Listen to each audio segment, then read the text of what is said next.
السلام علیکم ورحمت الله وبرکاته. رسول الله صلی الله علیه وسلم فرمایي لا يريدن الحوض علی اقوام، حوض کوثر ته رسول الله صلی الله علیه وسلم قومونه راسي، اقوام یعنی ډیر قومونه براسي، خلق براسي، شج براسي. زه به نه پیژنم بلکې په درود سره به پیژنم چې دوی په دنیا کې پر ما باندې درود ډیر وایي. حوض کوثر هغه چنه ده چې رسول الله صلی الله علیه وسلم ور باندې ولاړ وي او څلور یاران مبارکان ور باندې ولاړ وي، دغه اوبه و جنتیانو ته ورکوي، لغه بعد جنتیان و جنت ته ځي. نو هغه حوض کوثر ته چې انسان ځان رسوي په ډیر درود سره، او رسول الله صلی الله علیه وسلم مبارک چې انسان پیژني په ډیر درود ویلو سره به پیژني. دا پرانکې امتی دی چې پر ما باندې ډیر درود وایي په ژوند کې.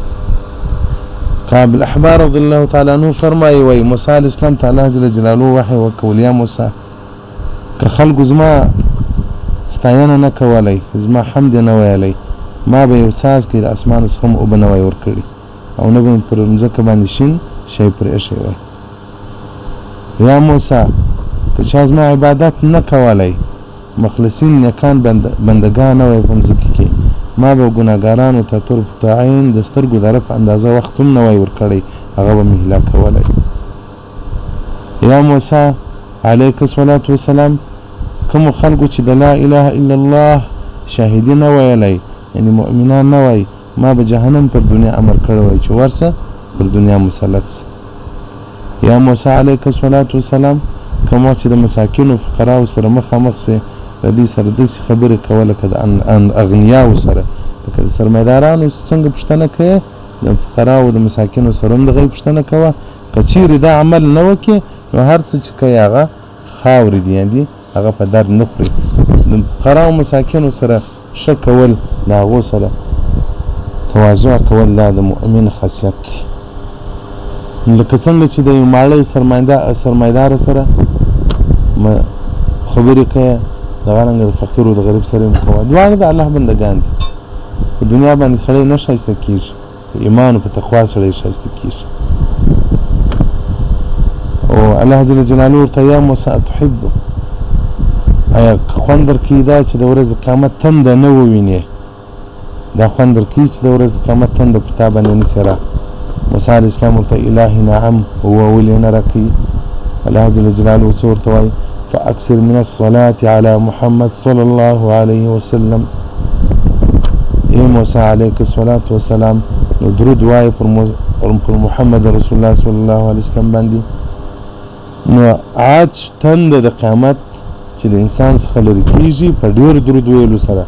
الله دې موږ ته توفیق راکړي چې درود شریف ډیر ووایو، دومره درود شریف ووایو چې په ورځ قیامت بیا د هغه فایده هم راته ډیر وي. که څوک ډیر درود وایي، محبت ته رسول الله صلی الله علیه وسلم به په زړه کې پیدا شي، او رسول الله صلی الله علیه وسلم بارک به ورسره محبت پیدا کړي.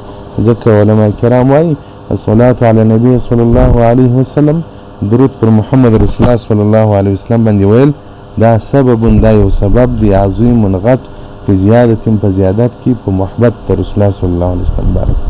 او دغه رنګه به رسول الله صلی الله علیه وسلم بارک له هغه انسان سره محبت کوي.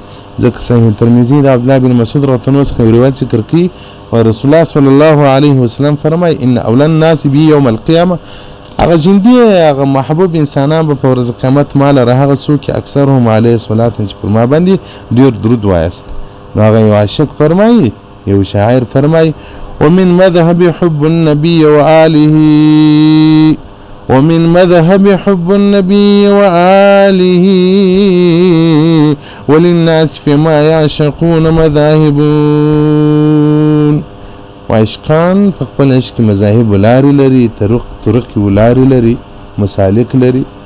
خو زما مذهب وای د عشق محبت محمد رسول الله صلی الله علیه وسلم دی، او محبت اهل بیت مبارکانو دی. ومن مذهب حب النبي وآله وللناس فيما يعشقون مذاهبون. هغه انسانان چې عشق کوي خپل مذاهب لري، خپل لارې لري. خو دی وایي زما مذهب په عشق کې حب د رسول الله صلی الله علیه وسلم دی، حب د اهل د رسول الله صلی الله علیه وسلم دی. نو هغه څوک چې محبت د رسول الله صلی الله علیه وسلم نه لري، هغه انسان ایمان نشي تېرولی. او هغه څوک چې محبت اهل بیت نه لري هغه هم ایمان نشي تیرولی. نو که څوک غواړي چې پر کامل ایمان باندې ولاړ شي محبت ته رسول الله صلی الله علیه وسلم بارک او د اهل بیت باید په ځان کې راولي. ګوره په دنیا کې څومره نعمتونه دي تاسو حساب کې نه سي تاسو حساب نشئ کولی. په دنیا کې بعضی د لیلا شوکیانی، بعضی د نس شوکیانی، بعضی د چی شوکیانی، بعضی د چی سره محبت لري. خو دا ټول شام په پناه کې دي، دا تیریږي. یو ښه ځواني د یو انسان د یو ښځې څه وخت بعد بیا هغه سپین ږیری شي، بیا دا اندازې ته ورسېږي چې پر سرخان باندې به په تکلیف باندې ګزاره ورسره کېږي. خو هغه د آخرت عیش و د آخرت ژوند و د آخرت ځواني و د آخرت ښایست هغه بیا پناه نه لري، هغه همیشه وي، هغه وي. نو تاسې دلته د دنیا کې مه بندېږئ د دنیا په محبت و د دنیا چې ته وایي د الله او د الله له ذکره ما سوا له دینه ما سوا ټوله دنیا ده. نو په دنیا ما مشغوله کېږي یا په ښځو یا په اولادو یا په درهم او په دینار باندې په پیسو په دې ټولو شیانو باندې ما مشغوله کېږي. اصل محبت محمد رسول الله صلی الله علیه وسلم په ځان کې راولي، د الله جل جلاله محبت ایمانونه به هم تېر کړي. ورځ قیامت به د دغه محبت بدله الله داسې بدله به الله درکړي چې په دنیا کې د هر شي سره ستا محبت هغه په جنت کې درکړي. که په دنیا کې د یو ښځې د ښه مېړه ارمان درلودی، په جنت کې به الله د دې درود د رسول الله صلی الله علیه وسلم په محبت باندې هغه خاوند ورکړي چې یا به نبي وي یا به ولي وي. ځکه دغه دوه مقامه غټ مقامونه دي، نبي او ولي. او که د یو نارینه په دنیا کې د یو ښه واده شوی کې الله جل جلاله به د محبت د رسول الله صلی الله علیه وسلم د محبت په وجه د درود شریف په وجه په جنت کې بیا د دې ښځو نکاح ور نصیب کړي چې هغه به دی حیران پاتې شي. دنیا ژوند یو ډېر مختصر ژوند دی، او یو نفر یو خیاطه کالي راوړله چې دا کالي را جوړ کړه. نو هغه به شاید یو غټ سړی به خیاط ډېر کوشش وکړي چې دا کالي پر ښه طریقه جوړ کړي او بل وخت بیا دی ورته راشي کالي په جوړ کړي. نو خیاط چې کالي ور جوړ کړله ډېر ښه یې په خوند ور جوړ کړل، ډېر کوشش یې ورپکښې وکړ. نو کالي یې ورکړو، خیاط یې پیسې ورکړې. څه زمانه بعد نفر ورته رالی چې په دا کالو کې دا عیب دی. خیاط وژړل. نفر ورته وایي که زه دی خبر وای چې ته ژاړې دومره خوا به دې کېږي بیا مې نه ځایرولې نه مې درته راوړل، پروا نه لري دا کالي دې خراب وای. دې ورته یا پر دې نه ژاړم چې ستا کالي خراب دي یا ته رڅ خوا بده شوې، پر خپلو اعمالو مو وژړل. هر څه عملونه چې کوو موږ کوشش کوو چې ښه عمل وکړو، ښه لمونځ وکړو، ښه روژه ونیسو، ښه حج وکړو، ښه اودس وکړو. زموږ په فکر خو موږ کوشش کې کړی دي. نو په دې خو بیا نه وي خبر چې د الله جل جلاله په حضور کې به عیبونه لري که بیا نه لري. دا چې ما کالي جوړ کړل په ډېر محنت و کوشش باندې او تا ته مې در کړل، تا عیبونه کې پیدا کړل، نو زموږ په عملو کې به څومره عیبونه وي په هغو خو موږ نه وي خبر. الله نه دي راغورځولي چې دا نه درڅه کوم، پر خپلو اعمالو ژاړم. نو زموږ عملونه واقعیت ټول دغه دي، کړي مو دي په خبر نه وي چې مردود به وي قبول وي. نو راځئ آخرت ته مخه کو، آخرت ته پام کو. او دغه رنګه وایي ان الصلاة علیه صلی الله علیه وسلم، وایي درود پر محمد رسول الله صلی الله علیه وسلم بارک باندې درود ویل دا سبب دی د پاره د دې چې تر عرش عظیم تر سایه لاندې به سړی کښېني.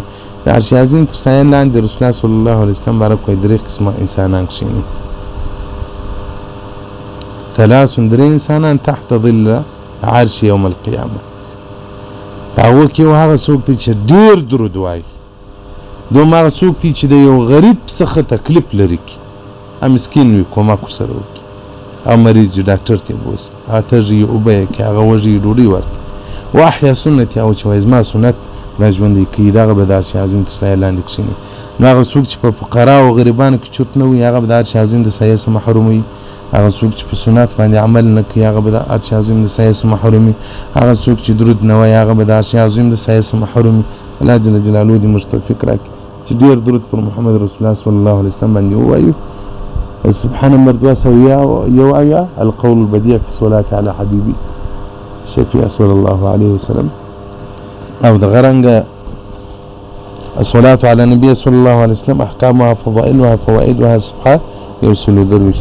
الله جل جلاله دې موږ تاسو اهل درود وګرځي، الله دې موږ تاسو چې په درود مشغول وګرځي، الله جل جلاله دې فضائل درود په برکات باندې موږ تاسو ټول اعمال قبول کړي، الله جل جلاله دې صحت او ټول تر نصیب کړي.